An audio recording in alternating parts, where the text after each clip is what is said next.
Class 9 chapter 12 page number 200 മൂന്നാമത്തെ question. ഒരു hexagonal പിറ്റാണ് തന്നേക്കുന്നത്. അതിൻ്റെ സൈഡ് തന്നിട്ടുണ്ട് 2 മീറ്റർ. ഡെപ്ത്ത് എന്ന് പറയുമ്പോൾ ഹൈറ്റ് 3 മീറ്റർ. പിന്നെ അതിൽ 1 മീറ്റർ ആഴത്തിൽ വെള്ളം ഉണ്ടെന്നാണ് പറഞ്ഞിരിക്കുന്നത്. അപ്പം വെള്ളത്തിൻ്റെ ഹൈറ്റ് എന്ന് പറയുന്നത് 1 മീറ്റർ. ഇനി ഏരിയ ഓഫ് ഹെക്സാഗൺ എന്ന് പറഞ്ഞാൽ 6√3 a²/4. 6 അറിയാം, √3 അറിയാം. എ എത്രയാണെന്ന് ചോദിച്ചാൽ 2 മീറ്റർ. 2 × 2/4. ഈ 4ഉം 2 × 2ഉം കൂടെ അങ്ങ് ക്യാൻസലായി പോകും. അപ്പം ഏരിയ ഓഫ് ദ ഹെക്സാഗൺ 6√3 എന്ന് കിട്ടും. ഇനിയും പിറ്റിൻ്റെ വോളിയം എന്ന് പറഞ്ഞാൽ ബേസ് ഏരിയ ഇൻറ്റു ഹൈറ്റ്.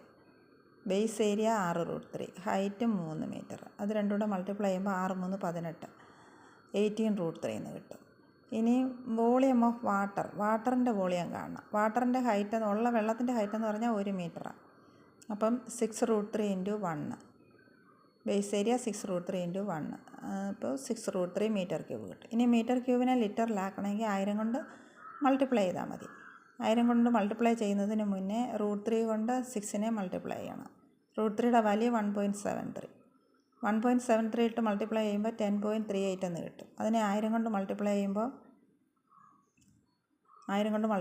ഡെസിമലിനെ 1000 കൊണ്ട് മൾട്ടിപ്ലൈ ചെയ്യാൻ എളുപ്പവഴിയെന്ന് പറഞ്ഞാൽ അതിൻ്റെ ഡെസിമൽ 3 സ്ഥാനം വലത്തോട്ട് മാറ്റണം, അതായത് റൈറ്റിലോട്ട് പോകണം. ഇവിടെ 3 സ്ഥാനം മാറ്റാനില്ല, 2 ഉള്ളൂ. അപ്പോൾ ഇല്ലാത്ത ഒരു സ്ഥാനത്തിന് വേണ്ടി ഒരു 0 ഇട്ട് കൊടുക്കും. അങ്ങനെ 10,380 എന്ന് കിട്ടും.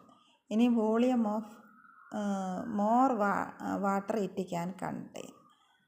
കൂടുതൽ ഇനി 2 മീറ്ററൂടെ ഹൈറ്റിൽ വെള്ളം വേണം. അപ്പം ടോട്ടൽ വോളിയത്തിൽ നിന്ന് നമ്മൾ എത്രയും വെള്ളം ഉണ്ടോ അതങ്ങ് സബ്ട്രാക്റ്റ് ചെയ്താൽ മതി. 18√3 ആയിരുന്നു ടോട്ടൽ വോളിയം. അതിൽ നിന്ന് 6√3 സബ്ട്രാക്റ്റ് ചെയ്യുമ്പോൾ 12√3 എന്ന് കിട്ടും. ഈ 12നെ നമുക്ക് 2 × 6√3 എന്ന് എഴുതാം. അപ്പോൾ 6√3 എത്ര ലിറ്റർ ആണെന്ന് നമ്മൾ നേരത്തെ കണ്ടുപിടിച്ചിട്ടുണ്ട്. അപ്പോൾ 2നെ 6√3 എത്ര ലിറ്റർ ആണെന്ന് വെച്ചാൽ 10,380 ലിറ്റർ.